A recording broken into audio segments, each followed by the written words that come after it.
we all of us very well know that, and we all are trained how to manage a class.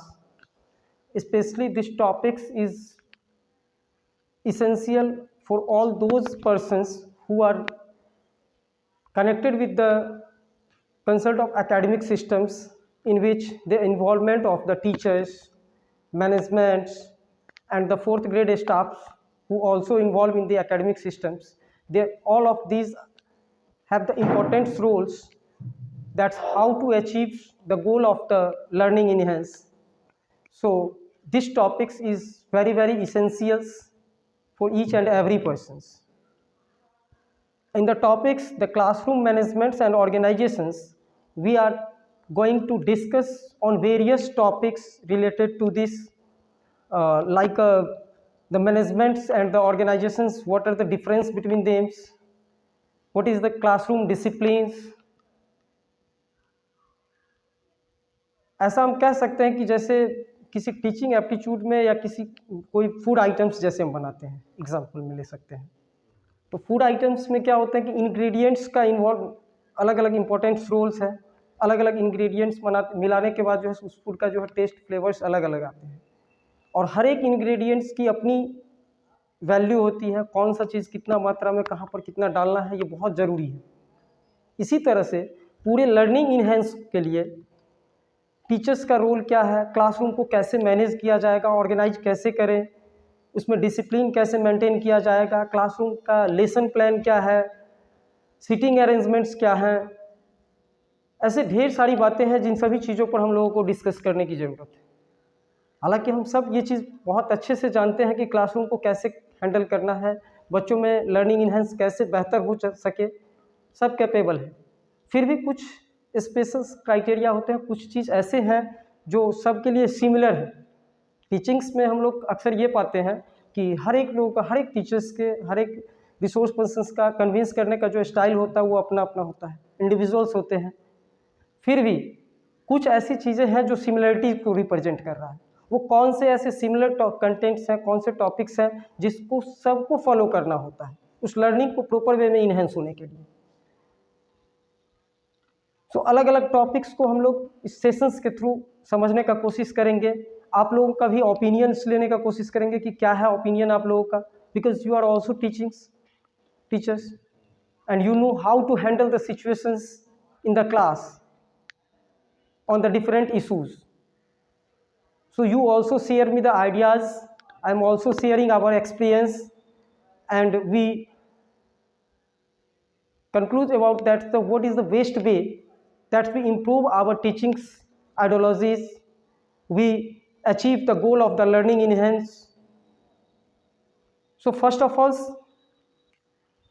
that what is the difference between the classroom managements and classroom organizations. There are vast difference between them. It is right that the classroom management is a part of the classroom organizations. This is the role of the teachers, that to manage the class in a proper way. But it is only possible when the educations, school organizations, schools management helps in them. Otherwise we can't manage the class in a proper way. So यहाँ पर impotency हो जाती है उन सभी teachers के भी, school management का भी, स्कूल के अंदर जो काम कर रहे हैं हमारे प्रिंसिपल्स हों, एकेडमिक सिस्टम के इंचार्ज हों, या फिर अकाउंट सेक्शंस में है, या इवन थॉट्स जो स्कूल में जो फोर्थ ग्रेड में है प्यून्स हैं, उनका भी बहुत ज़्यादा रोल्स है। सारे चीज़ को प्रॉपर वे में मैनेज करके ही हम लोग क्लास को एक सही मायने में ले जा सकते हैं। सबका अपना अपना रिस्पॉन्सिबिलिटी है, वर्क है, किस तरह से परफॉर्म करना है, और सब अपने चीज़ को समझ रहे हैं। केवल उसके बारे में अवेयरनेस होनी चाहिए कि उस चीज़ को हम कैसे करें,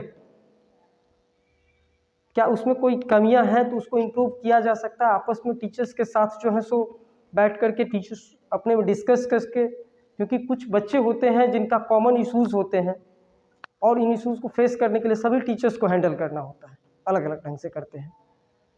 किन्हीं से हो पाता है, किन्हीं से नहीं हो पाता है। अब जो उस सिचुएशंस को हैंडल कर रहे हैं उनसे ये आइडियाज़ हम ले सकते हैं एक दूसरे को शेयर करना बहुत इंपॉर्टेंसी हो जाता है। क्लासरूम मैनेजमेंट्स में ऑर्गेनाइजेशंस की बात करें तो ऑर्गेनाइजेशंस के जितने भी सिनोनिम्स हैं वो सब इसमें आ जाते हैं, जैसे कि एडमिनिस्ट्रेशंस, मैनेजमेंट्स, ग्रुप करना, गैदरिंग्स करना, संगठन हम कह सकते हैं, संस्था, व्यवस्था, संघ या संगठन, ढांचा, फ्रेमवर्क्स जिसको हम कहते हैं, ये सारा कुछ इसमें इंक्लूडेड है। बट मैनेजमेंट्स जो हैं, प्रबंधन, तो प्रबंधन के अंदर भी ये एक पार्ट ड्यूटीज़ एंड रिस्पॉन्सिबिलिटी, जैसा हम पीछे भी बताएं कि ऑर्गेनाइजेशंस के अंदर सभी का एक फ्रेमवर्क्स के अंदर सभी का वर्क्स बटा हुआ है, डिवाइडेड है अलग अलग सेक्शंस में, किनका क्या वर्क्स है, कौन से रूल और रेगुलेशंस को सेटअप करना होता है, रूल सेटअप करना, ये सारा कुछ ऑर्गेनाइजेशंस के अंदर आते हैं। क्लासरूम ऑर्गेनाइजेशंस के कैरेक्टर्स क्या हो सकते हैं, कैसे हम ऑर्गेनाइज कर सकते हैं एक प्रॉपर वे में क्लासरूम। तो क्लासरूम ऑर्गेनाइज करने के लिए हमें अलग अलग पॉइंट्स ऑफ व्यू से देखना होता है। फर्स्ट ऑफ ऑल, जैसे कि बच्चों का एज क्या है, एज फैक्टर्स क्या है, किस क्लास के बच्चे हैं उसके अकॉर्डिंग क्लास को ऑर्गेनाइज करना होता है।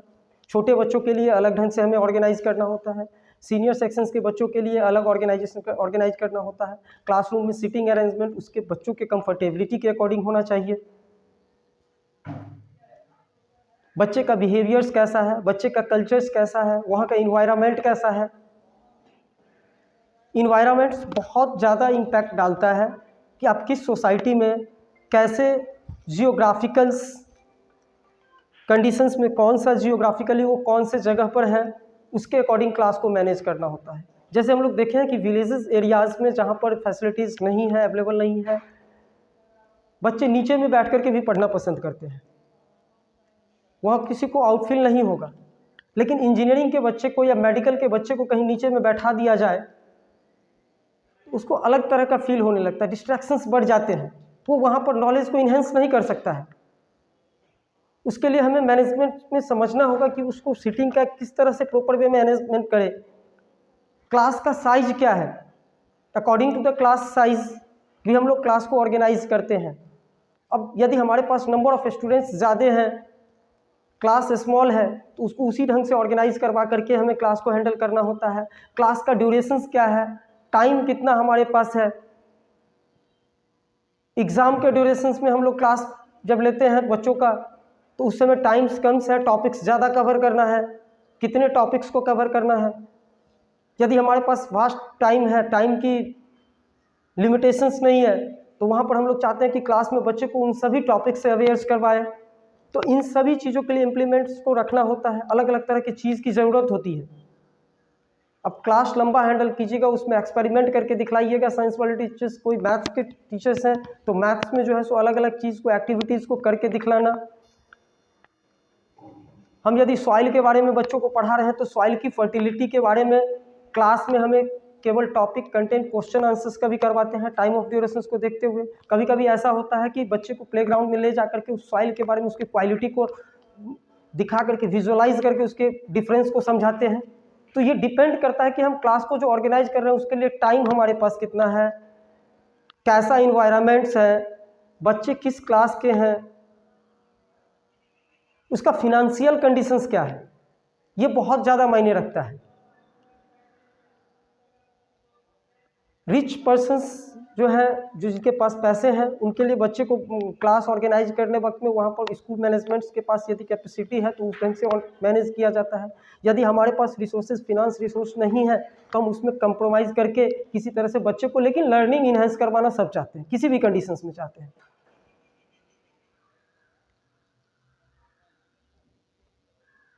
तो मनी की फ्लैक्सिबिलिटी, टाइम की फ्लैक्सिबिलिटी, इन्वायरमेंट्स, ये सब के अकॉर्डिंग हम लोग क्लास को ऑर्गेनाइज करते हैं। बच्चों का फिजिकल नीड्स क्या है, लर्निंग का गोल्स क्या है, इसके अलावा क्लास को ऑर्गेनाइज करने का हमारा पर्पस क्या हो सकता है, what is the purpose of the classroom organisation. हम क्यों करते हैं, किस पर्पस से ऑर्गेनाइज करते हैं। विदाउट क्लास करने का मेन मोटो जो हम लोगों का होता है वो लर्निंग को इन्हेंस करना, गोल को अचीव करना। जिस ऑब्जेक्ट पर हम काम करना चाहते हैं, कोई डॉक्टर्स बनना चाहता है, कोई इंजीनियर बनना चाहता है, हम किस चीज़ के अकॉर्डिंग कर रहे हैं, उसके अंदर कौन सा चीज़ हमें इनपुट डालना है, बच्चों के अंदर क्या लर्न करवाना चाहते हैं। हमें एग्रीकल्चरल साइंस में बच्चों को डेवलप करवाना है तो उसके अकॉर्डिंग क्लास व्यवस्था को पूरे स्कूल कॉलेज कैंपस को उस तरह से ऑर्गेनाइज करना होता है। हम बच्चों के अंदर अल्फ़ाबेट का नॉलेज देना चाहते हैं तो उसके लिए क्लासरूम को ऑर्गेनाइज करने वक्त में हमें मैनेज रखना होता है। क्लास में अल्फ़ाबेट का charts, fruits name, vegetables names के चार्ट्स को डिस्प्ले करना होता है। इसके लिए मटेरियल्स कहाँ पर सूटेबल प्लेस होंगे, कैसे हम उसको एडजस्ट करेंगे, क्या बच्चे उस चीज़ को प्रॉपर वे में ऑब्जॉर्व कर पा रहा है कि नहीं कर पा रहा है। तो क्लासरूम ऑर्गेनाइज करने के पर्पस की बात हम कर रहे हैं तो उसमें इंक्रीजिंग द कोऑर्डिनेशंस, बच्चों का कोऑर्डिनेशंस, टीचर्स का coordinations, students coordination, student teachers coordinations बेहतर ढंग से हो सके इसके लिए ऑर्गेनाइज करना होता है। ऑप्टिमम यूज़ ऑफ रिसोर्सेज, हमारे पास क्या रिसोर्सेज है उसका कैसे यूज कर सकते हैं, क्या क्या चीज़ अवेलेबिलिटी हमें करवानी होगी उसके अकॉर्डिंग, तो इसके लिए हमें क्लास को ऑर्गेनाइज करना होता है। क्लासरूम का फिजिकल सेटअप कैसा है, ब्रेंच डेस्क कैसे लगे हुए हैं, कहाँ पर लगे हुए हैं, किस बच्चे के अकॉर्डिंग उसके बैठने में कंफर्टेबिलिटी है या नहीं है, ग्रुप में सिटिंग करवाना चाहते हैं या, ये सब अंदर वो क्लासरूम ऑर्गेनाइजेशन के अंदर ऐसे बहुत सारे टॉपिक्स आते हैं। इन सभी टॉपिक्स पर हम आगे कंटिन्यूसली इस पर चर्चा करेंगे, एक एक टॉपिक्स को एक्सप्लेन करने का कोशिश करेंगे और आप लोगों का भी ओपिनियन लेना चाहेंगे बीच बीच में।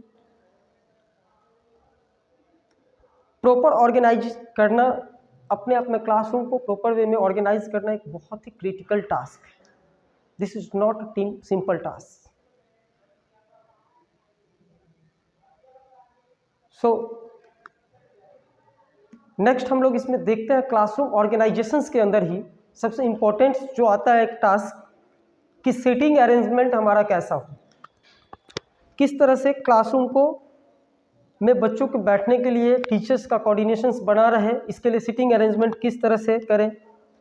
लेकिन उससे पहले एक और चीज़ हम जान लेंगे कि क्लासरूम मैनेजमेंट क्या है और क्या नहीं है, कौन कौन से ऐसे एक्टिविटीज़ हैं जो क्लासरूम के लिए होनी चाहिए और कौन कौन सा चीज़ क्लासरूम मैनेजमेंट के अंदर नहीं होना चाहिए।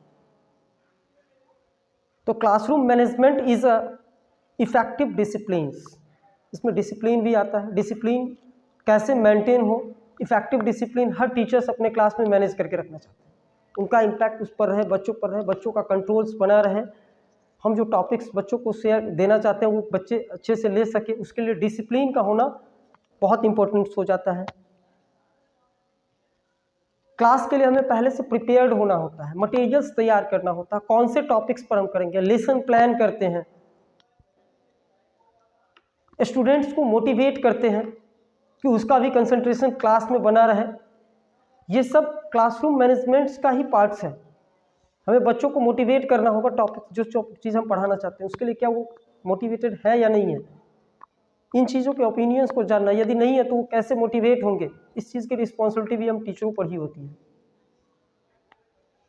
Increasing the appropriate behaviour of the students, students का क्लास में बिहेव कैसा है, स्टूडेंट्स के अपने बीच में भी, अमॉन्ग्स में भी और टीचर्स के साथ भी किस तरह का बिहेव्स है, किस तरह से वो क्लास में क्वेश्चन राइज कर रहा है, कब कहाँ पर बोल पा रहा है, अपने ओपिनियंस को वो किस ढंग से रख रहा है। यदि बिहेव अच्छे नहीं है तो लर्निंग इन्हेंस नहीं हो सकते हैं। और अच्छा बिहेव होने का मतलब केवल ये नहीं कि केवल शांति से बच्चे बैठे रहें, कुछ ऐसे एक्टिविटीज़ होते हैं जो क्लास में डिस्ट्रैक्शंस क्रिएट करता है, डिस्टर्बेंस क्रिएट करता है, उन बिहेव्स को हटाना होता है बच्चों में से।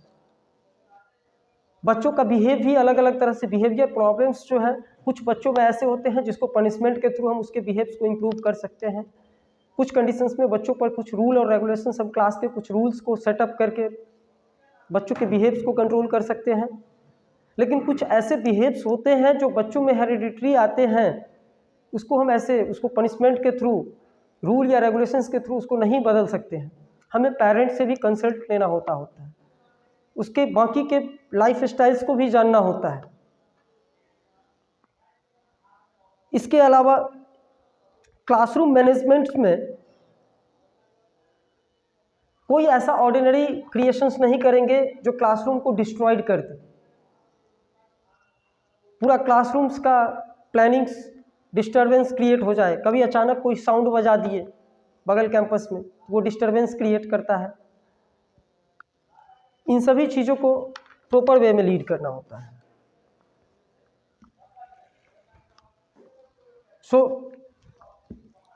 हम लोग क्लासरूम्स मैनेजमेंट के अंदर सीटिंग अरेंजमेंट्स की बात कर रहे थे। तो सीटिंग अरेंजमेंट्स को कैसे हम लोग प्रॉपर वे में करेंगे और सीटिंग अरेंजमेंट्स क्या है।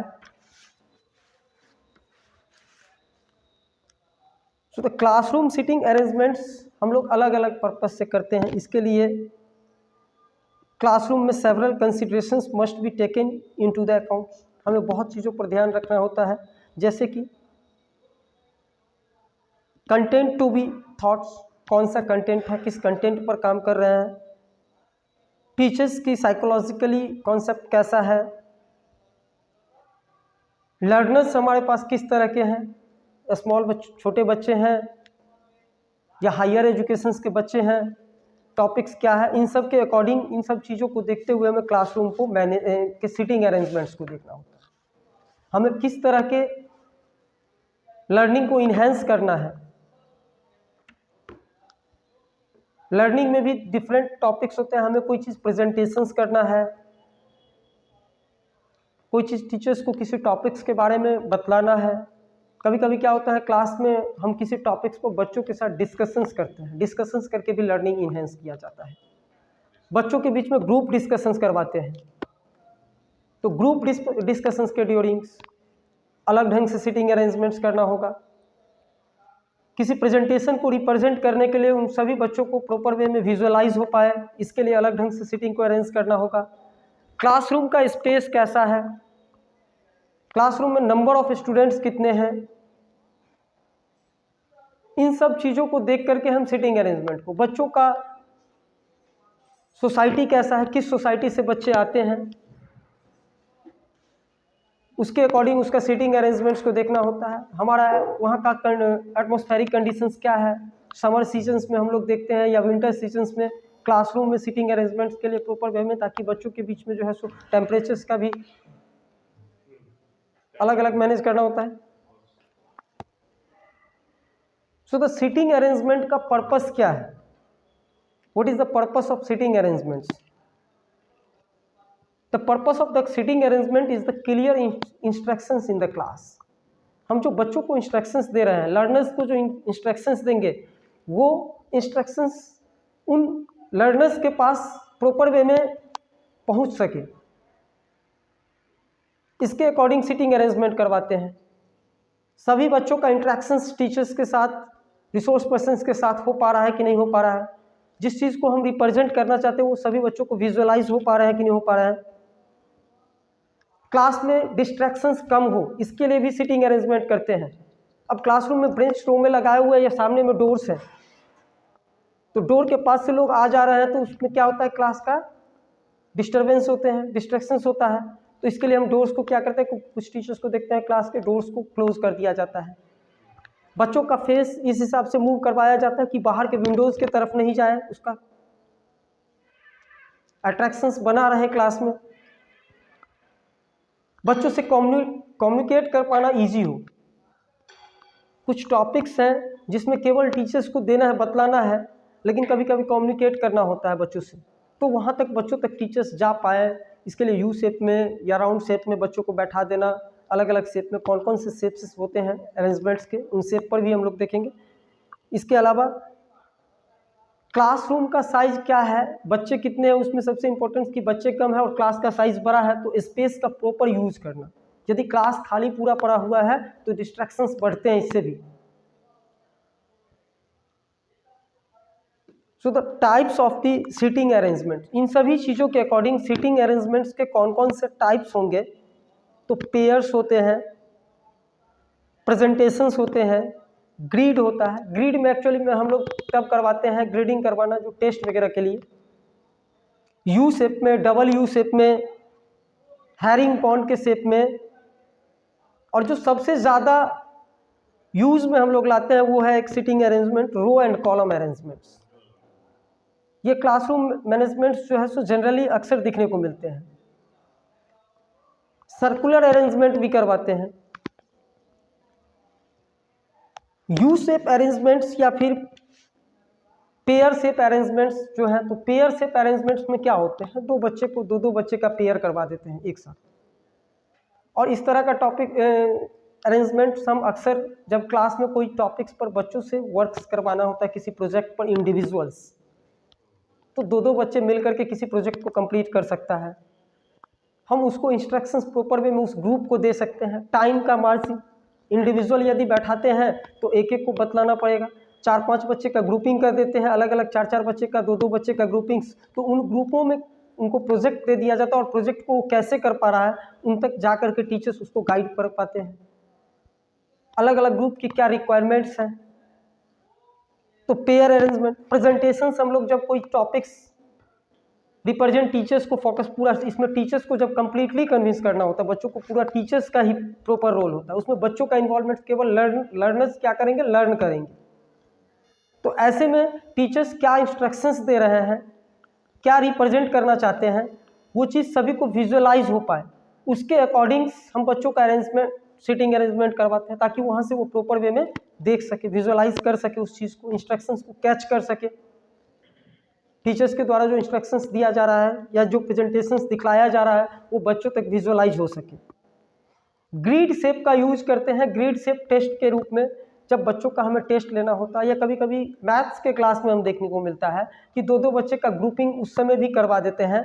इस तरह से भी ग्रेडिंग किया जाता है।